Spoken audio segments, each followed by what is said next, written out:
Start again. Good morning, Neil here with the Off-Lit Radio Show. Here this morning with Kim Serpa, who is vying for Santa Cruz Supervisor seat number 2, which is kind of Aptos area. And we're here nice and early here.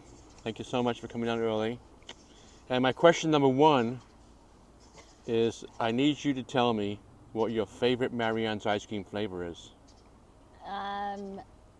2 a.m. truffle is my favorite. There's a 2 a.m. truffle? Yeah. Is it good? It's delish. It's got a blackberry swirl in it. I've never heard that. Fudge. Oh, really? Yeah. I like those blackberry And a little swirls. extra pump of hot fudge on it. Oh, damn. It's yum. You got notes, right? A couple. You want to start? What's note number 1 say? What are we talking about? The things that are important to me. Okay, let's go. Fire it up. Housing and affordability In Aptos? in the whole county. In the whole county? county? 50% of the population lives in the unincorporated area. So we need housing everywhere. How can people afford it? It's almost impossible. We have an unbelievable housing authority that has come up with some very innovative ways. I don't know one person that's got, this. I don't know one person that's like, oh my God, I got this unbelievable deal at half price, No. half the interest rate, blah, blah, blah, blah, blah. Low income house. I don't know anyone. I do know a few people that actually purposely keep their rents low because they want good people, they want families Yeah. in their rentals. But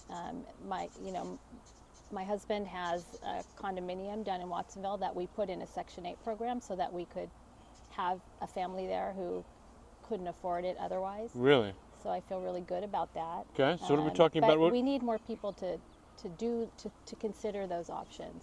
But the main thing is we need just to build a little more housing. We're going to have to build almost 5,000 units just in the unincorporated area, according to the That's what state they're doing of over here, right? What are they doing over here? We're right by New Leaf and Aptos. These units I don't think are going into the housing element that's upcoming. These are from last time. Where is the room? Where are they building? Well, the main goal I think is to build along the corridors where we already have infrastructure in place. So not to build out in the wild areas where we want to keep and conserve our wild areas. We Corridor really being like Soquel Avenue, for example. Okay. Right? Because there's infrastructure, there's the metro, there's electricity, water, so there's not a lot of building costs when you build along corridors that are already built out. How do citizens feel about wanting to build more low-income housing in Santa Cruz? Well, or in Aptos, rather. Well, I think people recognize that we have a huge homeless population, and that's mostly because we don't have enough housing, truth be told. Okay.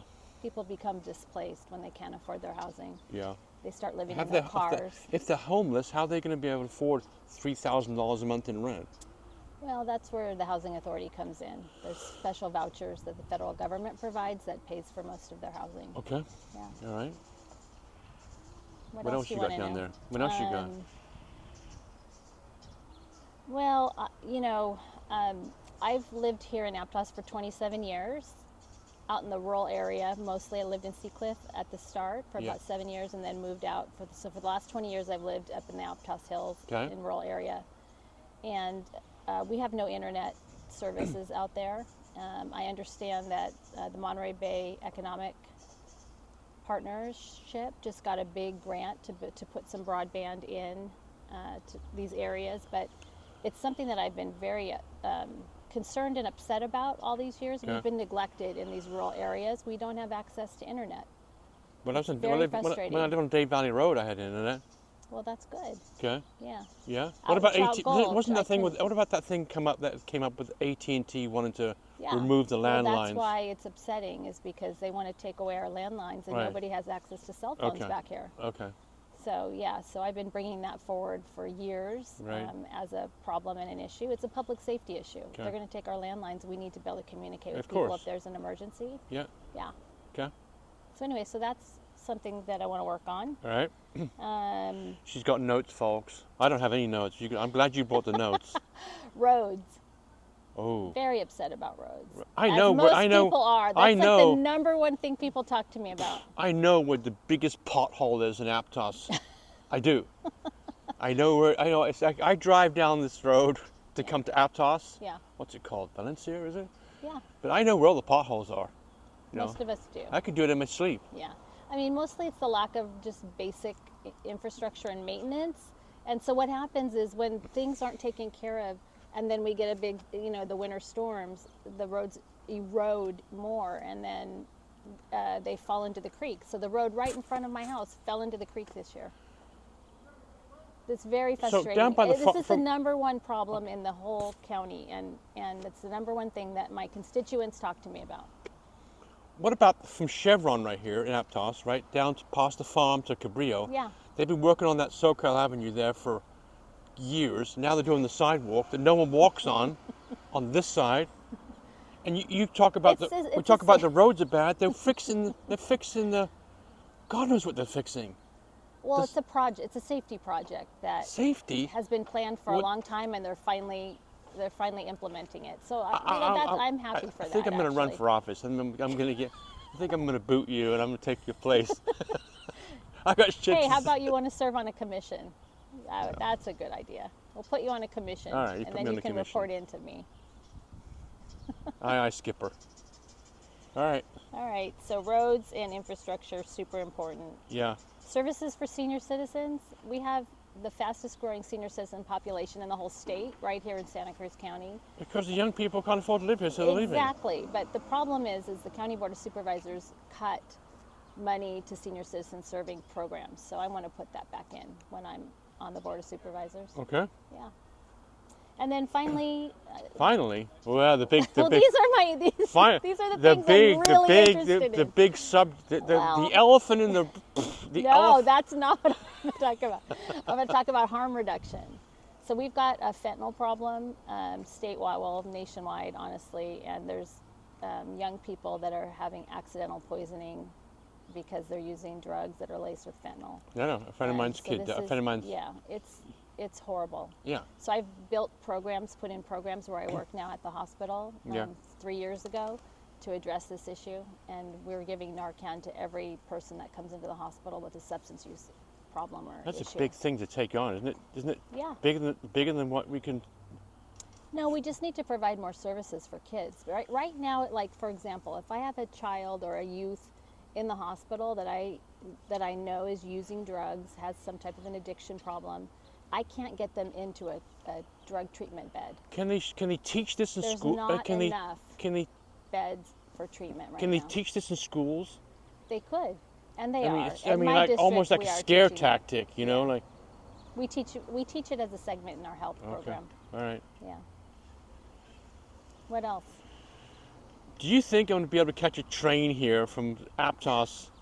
Do you think we're going to take a nice leisurely train ride from here to the boardwalk? Even though we want to get to UCSC, which means we've got to walk 5 miles or catch take a bus. A bus.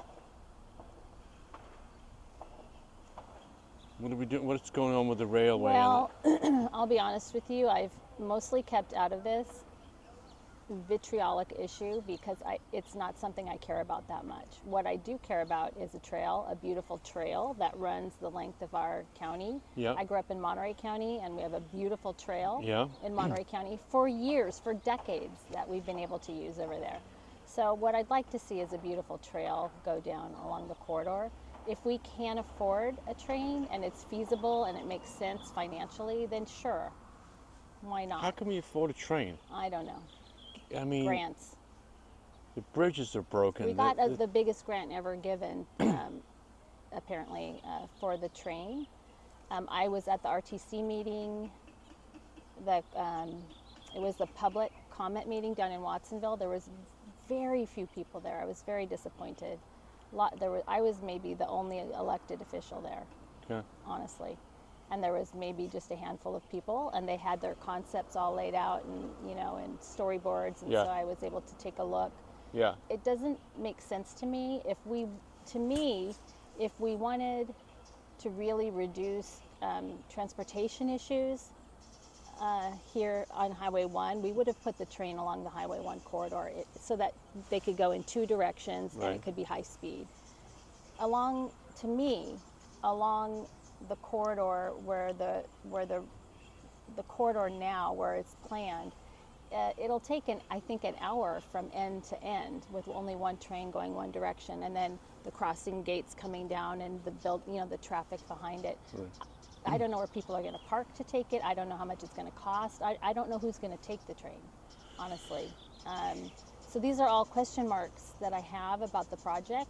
I mostly am support of both. I think the ultimate trail seems like maybe a good idea, but I just don't understand. Like, our county can't afford to meet the basic needs of our citizenry. I'm not sure how we're going to then, on top of that, afford a rail service. Okay. So I'm interested to see the reports as they come out. Okay. What's your background as far as wanting to get into this position as county supervisor? Well, You I've lived here in Aptos for 27 years. Yeah. I grew up here on the Monterey Bay, grew up in the Salinas Valley. My mom worked for several electeds, 2 county board of supervisors and Sam Farr for more than 25 years. Your mom did? Yeah. Okay. I've been elected to the Pajaro Valley Unified School District Board of Trustees for 14 years. Okay. I've balanced a $331 million budget, which is like 10 times the size of the city of Capitola. Right. I championed a school bond, Measure L, where we were able to finish the Pajaro Valley Unified School District's track and field at the high school. Yeah. Bringing equity to that campus, that was a big deal because the Pilots Association was blocking us from getting that done, and so I helped with that collaboration and negotiating that deal. Yeah. Yeah, I'm well connected with lots of people, lots of nonprofits, lots of elected people across the region. And I have an interest in serving and making things better. Stress too, huh?